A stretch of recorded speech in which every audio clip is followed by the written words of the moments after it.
अकेले हैं तो क्या गम है, चाहे तो हमारे बस में क्या, तुमसे निगाहें चाह करने लगे हम जिंदगी। हेलो फ्रेंड्स, आज फिर हाजिर हूँ मैं एक ऐसे सिंगर की दास्तान लेके जिसकी आवाज़ सुनकर ही एक मुस्कुराता हुआ चेहरा सामने आता है, जिनका नाम है उदित नारायण। इनकी मुस्कुराहट हर सॉन्ग में महसूस हम कर सकते हैं।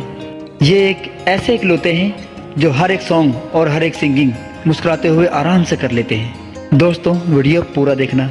वीडियो में जानकारी के साथ साथ उदित जी के बारे में जीवनी बताऊंगा।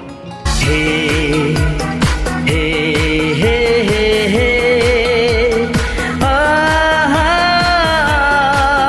हे हे। अब बात करते हैं इनके जन्म की। जन्म हुआ था 1 दिसंबर 1955। बिहार जिला उपई और गांव था बसई। काफी लोगों का कहना ये भी है कि ये नेपाल में इनका जन्म हुआ था, लेकिन उदित जी ने हमेशा इसका खंडन किया है। इनका पूरा नाम उदित नारायण झा है। ये दिल तेरी आंखों में डूबा, बन जा मेरी। इनका जन्म भी एक आम इंसान की तरह ही था। इनके पिता एक किसान थे और इनके पिता का नाम हरे कृष्ण झा और माँ भुवनेश्वरी देवी। लेकिन उदित जी को एक गॉड गिफ्ट मिला था, वो थी उनकी खुद की आवाज। उदित जी ने 8 साल की उम्र में ही रामलीला में स्टेज पर गाना गाया और गाना काफी पसंद किया गया। वहाँ के स्टेज से इनको काफी मोटिवेशन मिली और ये मोटिवेशन आगे चल के बहुत ही कामयाब हुई और ये आगे भी रामलीला में गाते चले गए। उसके बाद इन्होंने पढ़ाई की राजबिराज के पीवी स्कूल में, जो कि 10वीं पास के बाद इन्होंने काठमांडू में संत राज लक्ष्मी कॉलेज में इंटरमीडिएट की डिग्री हासिल की। और इनका गाना भी पढ़ाई के साथ साथ मेलों में, स्कूलों में और नेपाल में कुछ मंदिर थे वहाँ भी चलता रहा। बिन तेरे सनम मर मिटेंगे हम, आ मेरी जिंदगी। बिन देखा मेरी रानी जब मैंने तुझे, मेरी सोई सोई धड़कन गाने लगी।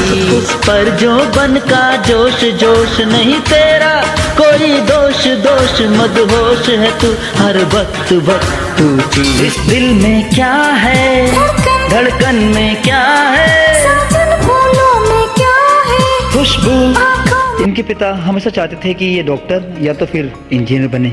इनका मन हमेशा म्यूजिक में ही लगा करता था, पढ़ाई में बहुत कम और संगीत में, म्यूजिक में काफ़ी ज़्यादा। इन्होंने एक नेपाल के एक रेडियो स्टेशन में एक शो में भी इन्होंने जॉब की और इनकी स्टार्टिंग वहीं से हुई। मैथिली और नेपाली गाने इनको बहुत अच्छे लगते थे और ये वही गाया करते थे और इन्हें एक म्यूजिक स्कॉलरशिप से नवाजा भी गया और उसी के सहारे ये 1978 में मुंबई चले आए। मुंबई आके इन्होंने भारतीय विद्या भवन से शास्त्रीय संगीत सीखा और ये स्ट्रगल भी करते रहे। इनकी आंखों में बड़े सपने और सपनों के साथ साथ इनकी आवाज में जादू भी था।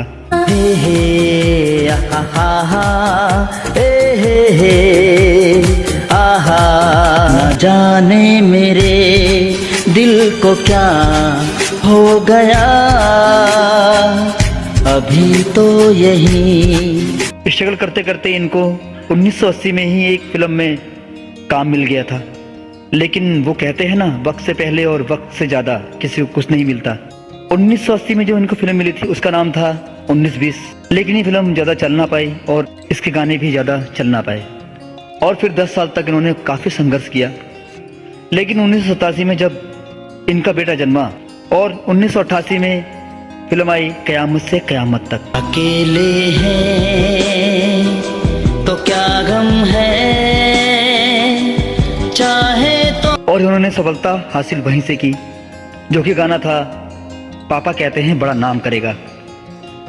लेकिन एक बात आपको बताता चलूं, ये ऐसा नहीं था कि 1980 में इनको काम नहीं मिला था। काम मिला तो था, लेकिन इनको बस 1-2 लाइन ही गाने को मौका मिलता था, किशोर जी के साथ, लता जी के साथ या फिर रफीक जी के साथ। मैं उस गाने की लिंक डिस्क्रिप्शन में डाल दूंगा, आप चेक कर लेना। इनको बस या तो 1 या तो 2 ही लाइन मिलती, लेकिन कयामत से कयामत के बाद इन्होंने पीछे मुड़ के बिल्कुल नहीं देखा और देखना भी क्या था, क्योंकि आवाज ही इतनी बढ़िया थी, एकदम परफेक्ट आवाज, मुस्कुराती हुई आवाज। एक चीज चाहिए थी बॉलीवुड को जो मिल चुकी थी। और यही नहीं, इस फिल्म के लिए, इस गाने के लिए इनको अवार्ड ही मिला और बहुत ही बेहतरीन तरीके से इनको नवाजा गया।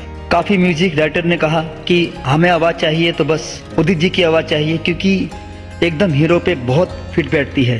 हो डूबा दरिया में खड़ा मैं साहिल पर,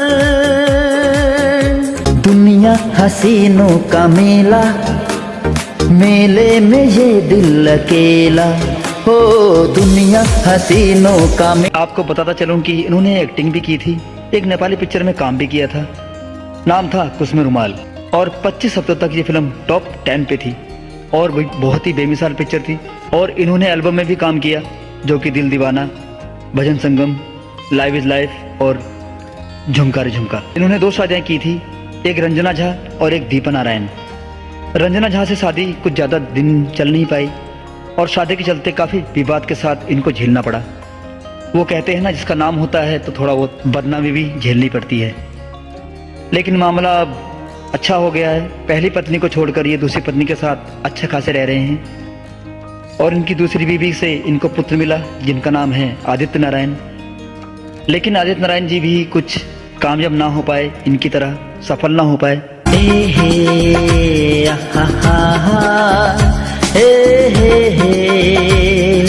आहा। लेकिन वो आजकल रियलिटी शो में नजर आते हैं और दिखाई भी देते हैं।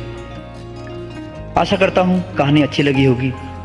अच्छी लगी हो तो कमेंट और लाइक जरूर करना। Thank you, thanks for watching. इस दिल में क्या है